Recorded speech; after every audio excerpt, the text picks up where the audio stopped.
আজ আমি ঘরোয়া পদ্ধতিতে দোকানের মতনই চালতার আচার বানাচ্ছি। তোমরা ভিডিওটা সম্পূর্ণ দেখো, আশা করছি খুব ভালো লাগবে। চালতার আচার বানানোর জন্য কি কি মশলা লাগছে সেগুলো একটু দেখে নাও। দুটো চালতাকে আমি সুন্দর করে কেটে ধুয়ে রেডি করে নিয়েছি। চালতাটা তোমরা খুব সাবধানে কাটবে, খুব স্লিপ হাত কেটে না যায়, খুব সাবধানে কাটবে। আর নিয়ে নিয়েছি, এটা আমি ভাজা মশলা করব, মৌরি, মেথি আর লঙ্কা। লঙ্কাটা তোমার ঝালটা তোমাদের নিজেদের পরিমাণ মতন দেবে।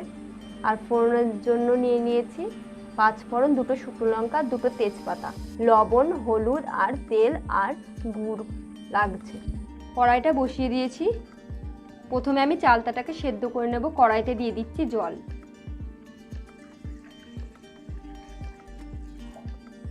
জলের মধ্যে দিয়ে দিচ্ছি সামান্য পরিমাণে লবণ, হলুদ গুঁড়ো,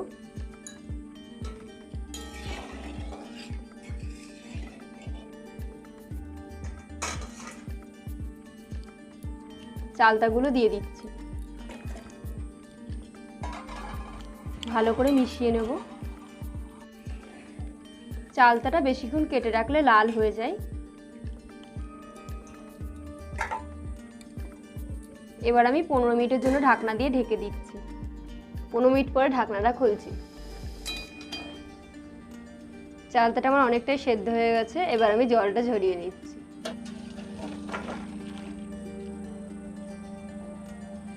চালতাটা ভালো করে জল ঝরিয়ে নিয়েছি।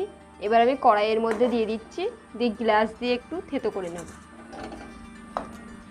এইভাবে একটু থেতো করে নেব, আমার কোনো শিলনোড়ার কোনো প্রয়োজন হবে না।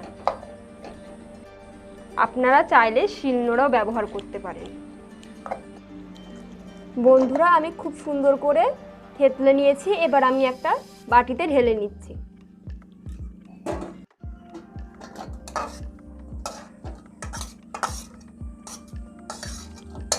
এবার আমি আচারের মশলাটা ভেজে নিচ্ছি।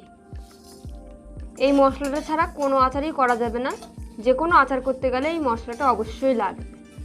সুন্দর করে লো ফ্লেমে ভালো করে মশলাটা ভেজে নেব।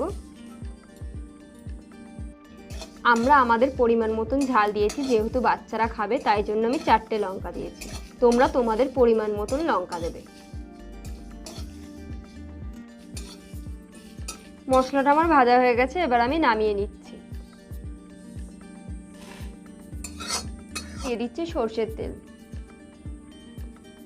তেলটা গরম হয়ে গেছে, ফোড়নটা দিয়ে দিচ্ছি। 2টো তেজপাতা, 2টো শুকনো লঙ্কা আর 5 ফোড়ন।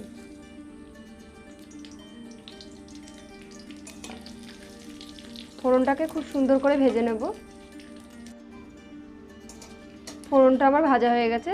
থেতো করে রাখা চালতাটা দিয়ে দিচ্ছি।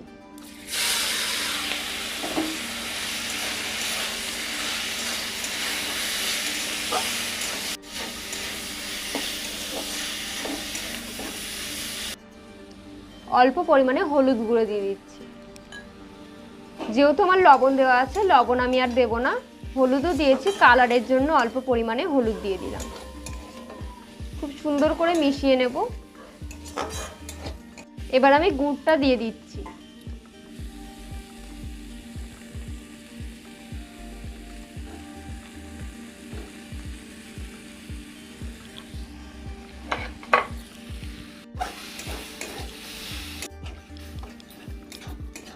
গুড় থেকে জল বেরোনো শুরু হয়ে গেছে।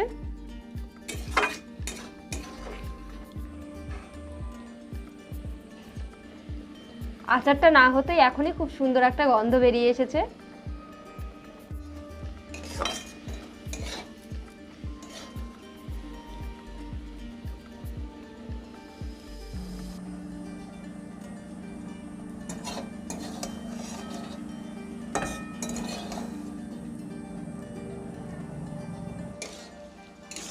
আচারটা আমার প্রায় হয়ে এসেছে।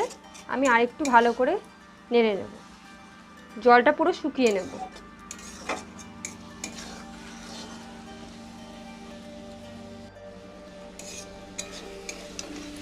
এবার আমি ভেজে রাখা মশলাটা দিয়ে দিচ্ছি। আমি অল্প পরিমাণেই দেব, বেশি দিলে কালো হয়ে যেতে পারে আচারটা।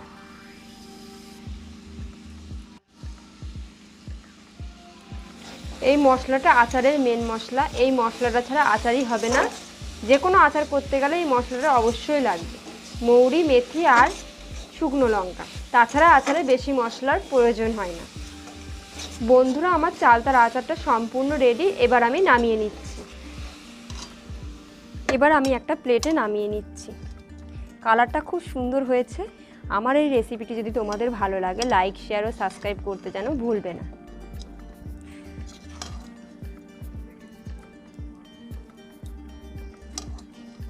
তাহলে বন্ধুরা, আজকের মতন এই পর্যন্তই। ভালো থাকুন, সুস্থ থাকুন, আবার দেখা হচ্ছে পরের দিন।